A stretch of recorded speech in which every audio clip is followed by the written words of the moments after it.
So if you want that, I can activate that now. Now going backwards, there's an additional field now called pack order. So the lowest number, like 0 is the lowest number, would mean it would go at the top of your list. Mm-hmm. So these are intended to be used for like packing stations. Right. So you can do your heavies at the top, and then like your lights are the things that go last at the bottom. So you can use that packing order and just set it, and then that can be edited in bulk as well. So if I go packing orders for like all products, yeah, I think I get it. I think it's the same as how it was in CSAware pretty much. As soon as you hit publish, then the customer will be able to see it, and that shopping window is now opened to make changes. Okay, but they don't get a notification until I send out the email. That's right. So they will get, if they were on the site anyway for some reason. Exactly. The system will send an automatic reminder like right before, usually about 24 hours before the deadline, by text and email. So that will go out like systematically. So the box should definitely be built before 24 to 36 hours before.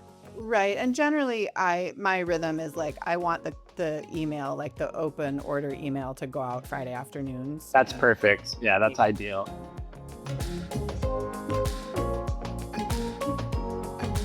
I'd kind of like to make the order deadline earlier because we do most of our harvest on Monday and then we do some on Tuesday. So it's like I'd print the Monday list, but then people are changing until Monday at 9 p.m. So then the Tuesday list will look slightly different. So then usually it worked out, but sometimes we'd be like scrambling, or we wouldn't have actually needed as much of something. And then the final deadline didn't happen until Tuesday at 9, which meant that it could be that boxes just disappeared. Like maybe we'd lose 3 boxes if people hadn't paid. Right.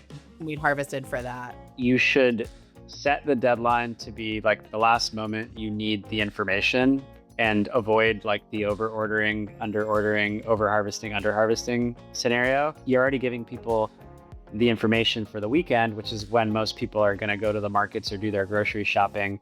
I think if you move this to like Monday morning, it would be like pretty unnoticeable. I'll think about it and I'll send a text. Yeah. But I hadn't sent out the order details like email because I was like, oh, I kind of want to change. Thinking about that. Yeah.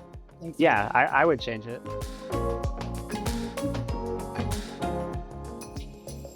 The Friday one is more just order focused. It's like, here's your preview so you can shop, and here's like the exciting things you can order this week. And then the midweek one, I usually send that out on Wednesday, which is box day.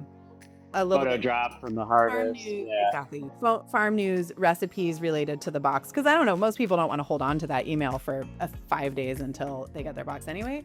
And then maybe once a month I can include my whole list. I think that's good. I'm sure I'll be reaching out.